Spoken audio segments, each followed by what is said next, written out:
I'm Mrs. Becker. I'm the music teacher at St. Boniface, and the students and I this week have been learning a little bit more about the Star-Spangled Banner because the Star-Spangled Banner has a special day this month. What is it? The birthday. The birthday of the Star-Spangled Banner is September 14th. So each year we learn a little bit about it. And I was contacted by the American Public Education Foundation this year. They're doing something special. They wanted to do a national sing-along of the Star-Spangled Banner this year. They're trying to break the Guinness Book of World Record for the number of people simultaneously singing the national anthem. So they chose this day and this time to sing, and hoping that a lot of people around the country would join. So that was our goal, and then we decided that we wanted to share with you some of the things that we learned. So we're going to start with the Pledge of Allegiance and the singing of the Star-Spangled Banner. I just invite you, if you can, if you're able to stand and join us, and feel free to join us in singing if you would like to. All right, let's see. Okay, we start with the Pledge of Allegiance. Ready? I pledge allegiance to the flag of the United States of America and to the republic for which it stands, one nation, under God, indivisible, with liberty and justice for all. God bless our soldiers in the USA. Oh, say, can you see by the dawn's early light what so proudly we hailed at the twilight's last gleaming, whose broad stripes and bright stars through the perilous fight. O'er the ramparts we watched were so gallantly streaming, and the rockets' red glare, the ones bursting in air, they proved through the night that our flag was still there. Oh, say does that star-spangled banner yet wave o'er the land of the free and the home of the brave?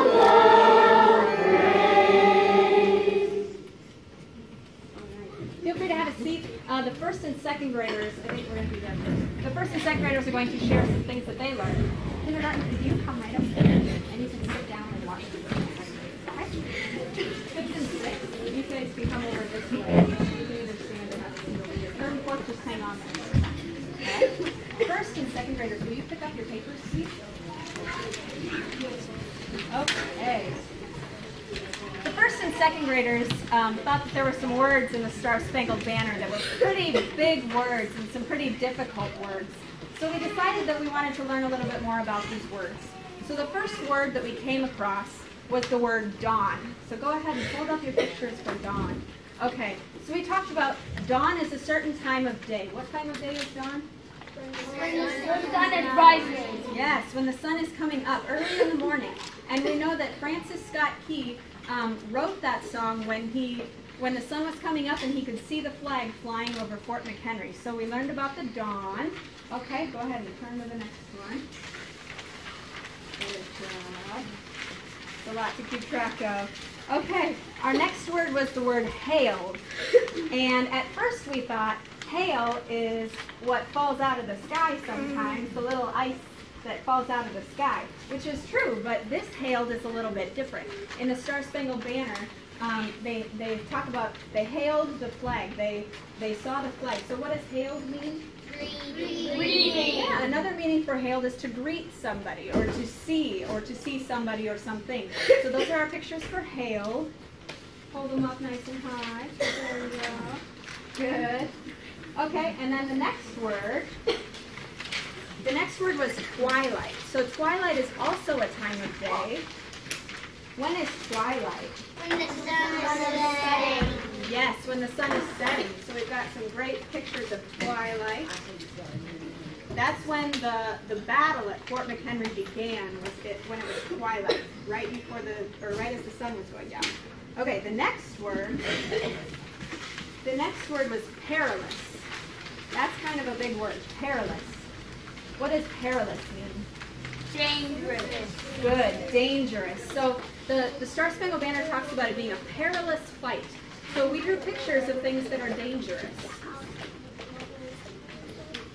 Okay, and then the next one is ramparts, right? Mm-hmm. Okay, ramparts. That word we don't hear very often. Okay, the Star Spangled Banner was written when there was a battle going on, and what were the ramparts? The walls. The walls of the Fort. The walls of the fort. They could see the flag flying over the walls of the fort. So we have a picture of ramparts. Good. Okay, and one more. What was our last word? Gallantly. Gallantly. What does gallantly mean? Brave. Bravely. So we talked about how the soldiers fought very gallantly. The soldiers, and they still fight very bravely to keep our country safe. We also talked about we can be gallant in our lives, even though we're not fighting in a battle. But many of them chose to draw the pictures of the soldiers being very gallant as they fought. All right, so those were some of the words that we learned about with the Star Spangled Banner. Good job, first and second grade.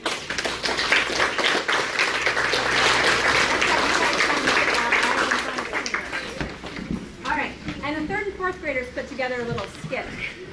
We were looking at the book in our library by the Dawn's Early Light, and we used this book to kind of create our skit. Okay, let's get in the right order here. Where are we? Yeah. You guys might Brooklyn go over on that side. There we go, and then you guys are down here on this side. There we go, and then Mario can move down. Yeah, there we go. There we go, that's right. Okay, so this is the story of how the Star Spangled Banner was written. Really nice and Francis Key was a well-known Washington lawyer. He had just returned home to Georgetown on August 31st, 1814, when there was a sharp knock at his door. It was his brother-in-law, Richard West. The British have arrested Dr. Bean. He's a prisoner on one of their ships. Francis was outraged. Dr. William Beans was a close friend. But why? Dr. Bean was looking after wounded British soldiers. After the army left, the soldiers began making trouble. So Doctor had them thrown in jail. The British got angry and arrested him. Something must be done. The next morning, Francis sent a letter to his wife Paula and their 6 children. He rode to Washington and talked to President James Madison. The president asked Francis to visit the ship under a flag of truce in order that Colonel John Skinner go with him to try to get them from the West. Francis traveled to Baltimore with Colonel Skinner and he got in a small boat and sailed to the British ship HMS Conan, where they met Admiral Cochrane. Please release Dr. Bean. He was only trying to help your soldiers. No, as a non-combatant, Dr. Beans has no right to arrest him. He is a doctor. He didn't realize that he shouldn't arrest them. After speaking with a few more British officers, and the Admiral agreed to let Dr. Beans go, but on one condition. The two of you and Dr. Beans cannot leave our ship until after we have completed our combat. Francis and Colonel Skinner were reunited with Dr. Beans, but all three men were very scared for their country and Fort McHenry, which was going to be attacked by the British soon. We must stay and watch while our country is attacked. I am afraid so. They settled in for a long night. In the meantime, American soldiers in Fort McHenry were preparing for the battle. There was a huge new flag flying over the fort. It was 42 by 33, had 15 stars and 15 stripes. At dawn, the bombardment began. The noise was so great and the smell of burning powder so strong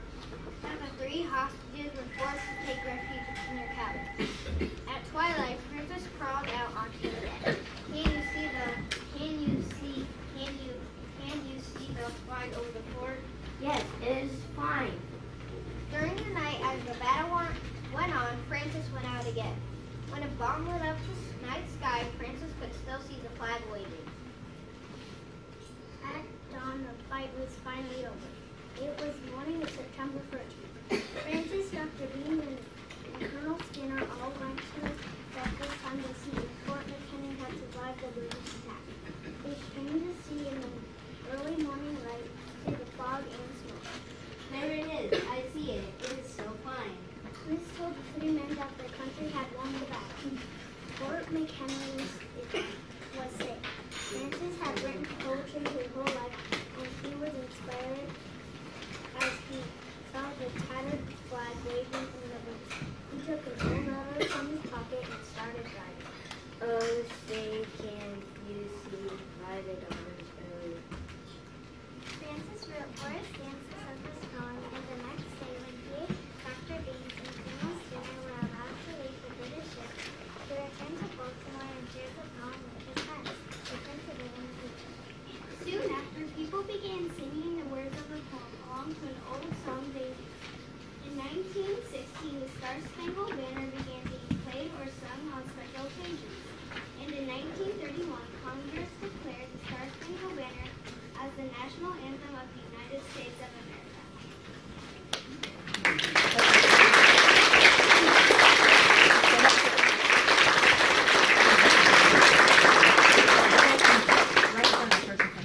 All right, we have one more little skit for you. This is the 5th and 6th graders, and they prepared a game show for you today.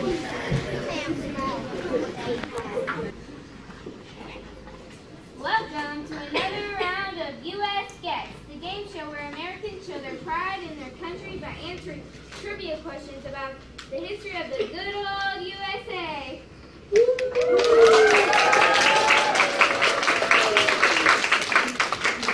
That's right, Kaylee. Today we have a very special show. All of our questions will be about the old glory, the stars and stripes. You guessed it, the American flag. Tell us, Natalie, what prizes do we have for today's winners? Well, Kaylee, the winners of today's show will receive a new car.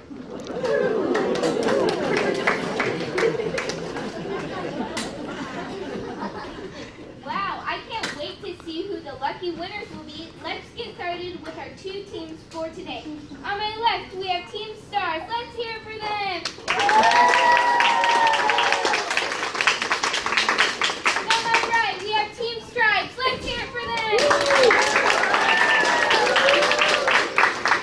All right, teams, here's the first question. Who made the very first American flag? Carter Beckman? I'm sorry, that is incorrect. Team Stripes, do you have an answer? Betsy Ross in 1776. That is correct. 1 point for Team Stripes. Okay, next question.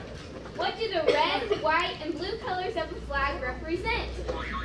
The Huskers and the Royals. Oh, sorry. Team Stars? Red stands for valor, white stands for purity, and blue stands for perseverance and justice. Great job. We're going to keep rolling with these questions. There are now 50 stars on the flag. What state was the last to be represented by the star on the flag? Delaware. I'm so sorry. Team Stripes? Hawaii in 1959. Another point for Team Stripes. Oh, this is a close one, Natalie. Let's continue. Where is a famous flag now that was flown at Fort McHenry when Francis Scott Key wrote the Star-Spangled Banner? In a sunken ship in the bottom of the ocean. No, sorry, you were on the wrong track. Team Stars, do you have a guess? It is displayed at the Smithsonian Museum in Washington, D.C.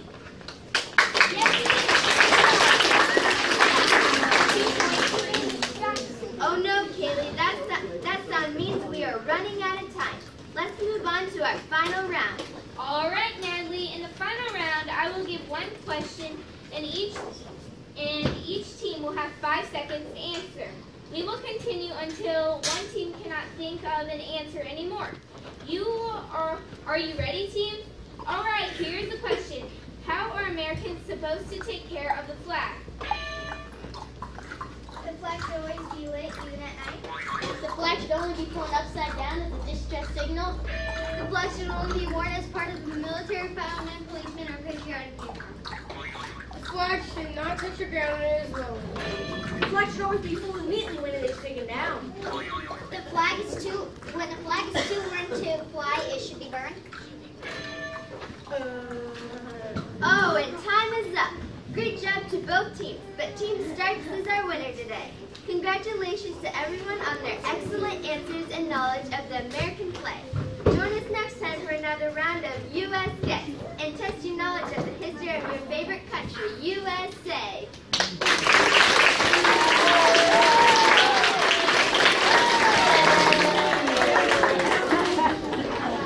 All right, we're going to end with just two quick songs for you. Everybody stand up.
Celebrate the birthday of the flag on Monday, September 14th, and we learned a lot about it, and we're really glad you let us come down and share with you. So thanks for being a great audience today.